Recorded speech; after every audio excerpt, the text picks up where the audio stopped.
Bem-vindos, amores e amoras, à nossa excelente mais uma aula de História. Nós vamos agora terminar os nossos estudos sobre Estados Unidos no século XIX e nós vamos também começar os nossos estudos sobre o imperialismo, sobre o Brasil no segundo reinado, sobre o segundo reinado do Brasil. Estávamos falando sobre como a cultura dos Estados Unidos ela foi desenvolvida em torno da ideia de faroeste que nós temos hoje e em torno de alguns conceitos. Eles têm uma ideologia americana nacionalista de acreditar que foram escolhidos, E foram escolhidos por Deus para serem dominadores, para serem especiais, para serem desenvolvidos. E o capitalismo está no coração dessa cultura norte-americana. Capitalismo nos Estados Unidos também está profundamente conectado com a valorização do consumo e da compra como sinônimos de sucesso diante de Deus, O protestantismo americano sempre foi muito vinculado à valorização do sucesso pessoal no que diz respeito à riqueza, se você se enriquece, se você se dá bem financeiramente na vida, como consequência do amor de Deus e como consequência das bênçãos de Deus. Então, existe uma forte vinculação nos Estados Unidos entre religião e capitalismo. Assim como também perceber que o homem branco, e aí eu digo homem mesmo, excluindo a mulher, infelizmente, o homem branco, ele seria muito especial, a ponto de poder dominar os indígenas no sentido de matar, fazer um massacre indígena como fez nos Estados Unidos. E até a figurinha do Batman aqui, porque já houve até uma revistinha do Batman que colocava o Batman como um herói do faroeste. E aí pegando mesmo em revólver, chicote, matando gente. Pois é, para você ver como a ideologia americana ela é muito forte, muito poderosa e o faroeste está na nossa memória até hoje. Só que nos Estados Unidos aconteceu uma guerra civil. Acompanhe aqui o texto comigo para a gente falar sobre a guerra civil nos Estados Unidos. Veja lá, Guerra Civil Americana aconteceu entre 61 e 65. A Guerra Civil Americana também foi conhecida como Guerra de Secessão, pessoal? Que significa separação. Foi um dos eventos mais importantes para o desenvolvimento dos Estados Unidos, pois apesar de ter deixado um saldo de mais de 600 mil mortos e de ter destruído grande parte da produção de algodão do Sul, o conflito contribuiu para o avanço de forças produtivas capitalistas no país.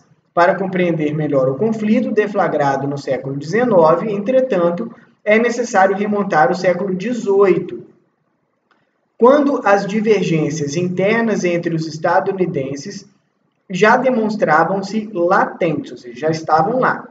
Mesmo com a vitória dos colonos nas lutas pela emancipação em 1776, quando foi a independência, a realidade do país ainda era muito heterogênea, pois o norte, mais voltado às atividades industriais, e o sul, majoritariamente agrário, divergiam em várias questões. Então eu vou resumir aqui para vocês o problema, para vocês entenderem como que os Estados Unidos tiveram a mais sangrenta guerra civil do século XIX, mais de 600 mil mortos.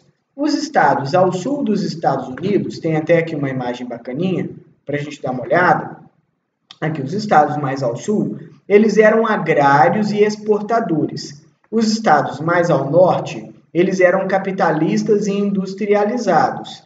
Os estados mais ao sul, eles queriam livre circulação de produtos, que os produtos que viessem de outros países não pagassem altos impostos. Os estados do norte queriam proteger o norte desses impostos.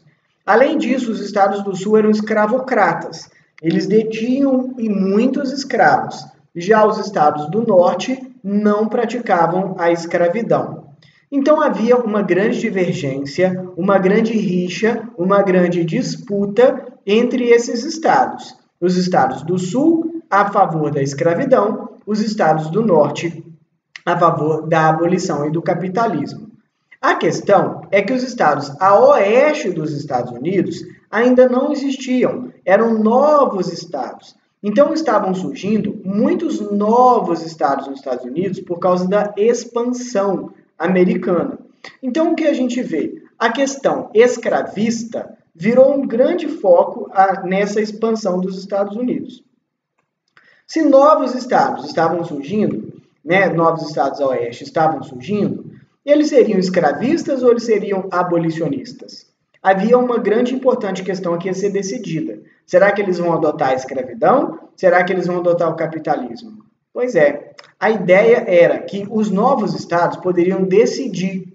O Sul não gostou nada disso, porque muitos estados acabavam decidindo não ser escravistas. Tá? Então já existia uma grande rixa, um grande debate, uma grande discussão entre os estados do norte e os estados do sul, quando um carinha, que era um político chamado Abraham Lincoln, o Abraham Lincoln, ele era um político que se candidatou a presidente dos Estados Unidos.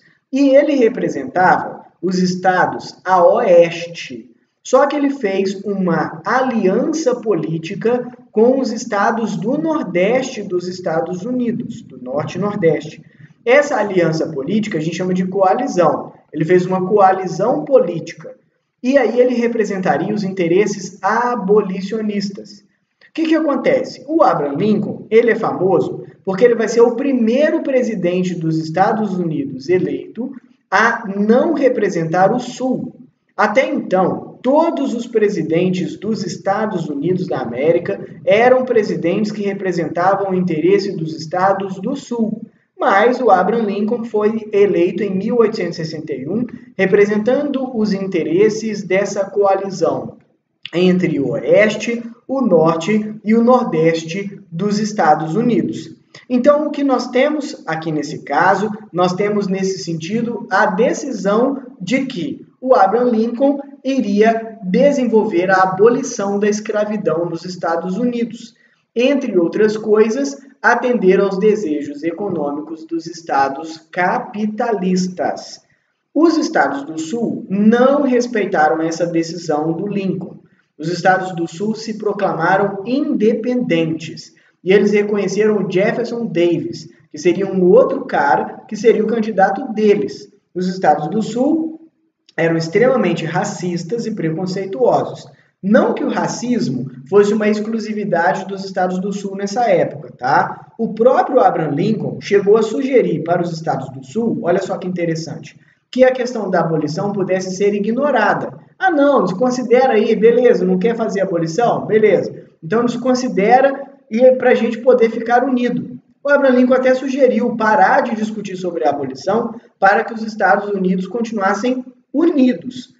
O problema, porém, é que os estados do Sul não aceitaram essa proposta e se declararam independentes dos estados do Norte e do Nordeste. Sendo assim, pessoal, os estados do Sul proclamaram-se independentes, os estados do Norte não aceitaram, então começou uma grande guerra entre os dois lados. Quem que venceu essa guerra? Os estados do Sul tinham mais poder em termos de dinheiro, eles eram mais ricos, mas os estados do Norte tinham mais pessoas e tinham indústrias que podiam fabricar suas próprias armas. Sendo assim, os estados do Norte acabaram vencendo essa guerra.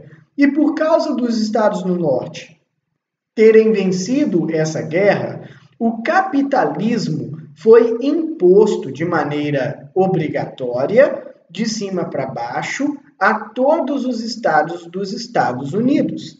Houve a aprovação da 13ª emenda, com a ideia de que a partir dali, então, aconteceu a abolição da escravidão nos Estados Unidos. Tá legal? E o racismo, porém, não acabou. Os Estados Unidos passou a se tornar um país extremamente capitalista, extremamente abolicionista, mas ainda muito preconceituoso e racista, como a gente vê muito bem até hoje.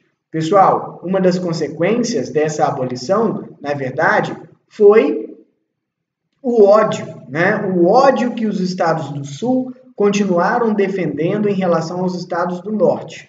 E até hoje, o preconceito e o racismo são muito fortes. tendo aí, por exemplo, a Ku Klux Klan, que é essa organização racista que existe até hoje nos Estados Unidos. Pessoal, assim a gente encerra essa matéria sobre Estados Unidos e nós vamos começar uma nova matéria, tá legal? Que é sobre o segundo reinado no Brasil. Agora você vai procurar lá na sua apostila pra gente, pessoal. Vocês vão procurar essa matéria no seu livro, depois eu até posso informar onde exatamente está, mas agora a gente vai começar a estudar o Brasil. A gente vai tentar ir mais em direção aos estudos do Brasil. O segundo reinado do Brasil é quando Dom Pedro II chega ao poder. O que acontece? O Dom Pedro I, vou contar para vocês, tá? E você vai no caderno agora, abrir uma nova seção aí, colocar segundo reinado do Brasil, coloque a data de hoje, tá? E aí nós vamos começar a estudar. Vou começar a contar para vocês, e vocês vão escrevendo no seu caderno, e depois a gente vai dar também uma olhada no livro. Mas eu gostaria que vocês escrevessem no caderno o que eu vou ditar, tá? Então aqui eu vou ditar para vocês a matéria que vocês vão escrever no caderno. Como vocês estão vendo um vídeo, vai ser muito tranquilo. Vocês podem pausar e anotar o que estão entendendo e o que estão para você poder anotar no caderno, porque afinal eu vou ditar, tá bom? Preparados? Pega aí o caderno, vou ditar para você. Vamos lá. Então vamos lá, pessoal.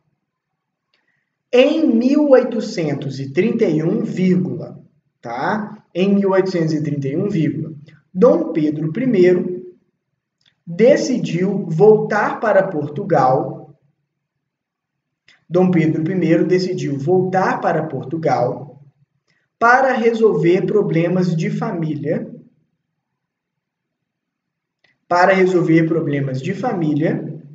Na qual o seu irmão, Dom Miguel, buscava tomar o poder em Portugal.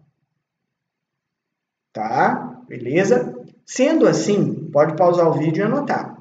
Sendo assim, deixou aqui no Brasil seu filho Dom Pedro II.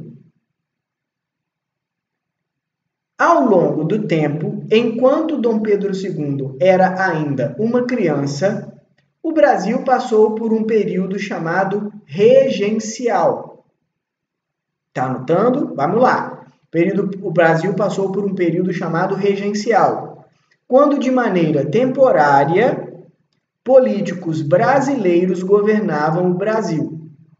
Ponto, na mesma linha. Vamos continuar. Nesse momento, houve muitas disputas e muitas guerras nos estados do Brasil. Ponto na mesma linha. Sendo assim, os liberais, os políticos liberais, adotaram um projeto de aumentar artificialmente a idade de Dom Pedro II para que ele pudesse governar o Brasil. Ponto na mesma linha. Dom Pedro II passou então a governar o Brasil. Dom Pedro teve a sua idade elevada de 15 para 18 anos, e passou a ser o verdadeiro representante do governo brasileiro.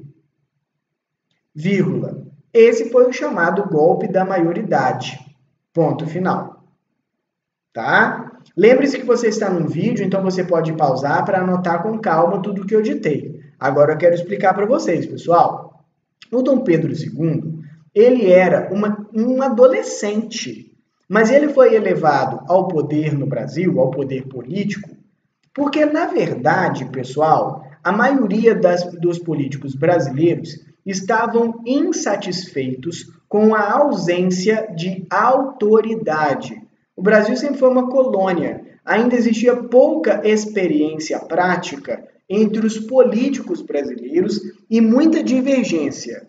Os liberais, pessoal, queriam descentralizar o poder político e os conservadores queriam deixar o poder bem centralizado. Essa rixa provocou várias brigas durante o período que eu expliquei para vocês, chamado de período regencial. Sendo assim, pessoal, depois de tantas brigas, o Partido Liberal teve uma ideia. A gente vai aumentar artificialmente a idade do Dom Pedro II para ele ser o líder brasileiro e haver mais estabilidade política. Os conservadores, no início, não gostaram muito da ideia, mas logo depois houve o aceite. E aí, rapidamente, eles elevaram a idade de Dom Pedro II e começa o segundo reinado brasileiro. Em vez do Brasil ser uma democracia ou uma república, como vários países mais avançados do mundo estavam sendo, o Brasil continuou sendo uma monarquia, porque a elite política do Brasil preferia que houvesse uma grande autoridade que centralizasse o poder no nosso país. E aí você vê uma grande ausência de participação do povo na política. O povo brasileiro sempre muito ausente dessa política. E, justamente por causa dessa ausência do povo, não havia pressão em cima dos políticos para que uma política que realmente atendesse o povo fosse feita. Então, o Brasil sempre foi governado por uma elite muito rica e muito conservadora, que nunca esteve muito disposta a, de fato, mudar o poder em nome do povo. Isso é interessante porque nos ensina muito sobre o presente. Tá legal? Agora, eu quero que vocês façam uma atividade para mim. Eu também vou colocar lá no Google Sala de Aula. A atividade dessa semana é você fazer um resumo para mim do processo de abolição da escravidão, que é o que nós vamos estudar na próxima aula. Faça um resumo sobre o processo de abolição da escravidão no nosso país, porque a gente continua na próxima aula. Tá legal, pessoal? Olha só, beijão e até a próxima, tá bom? Qualquer coisa é só me chamar no WhatsApp. Tchau, tchau.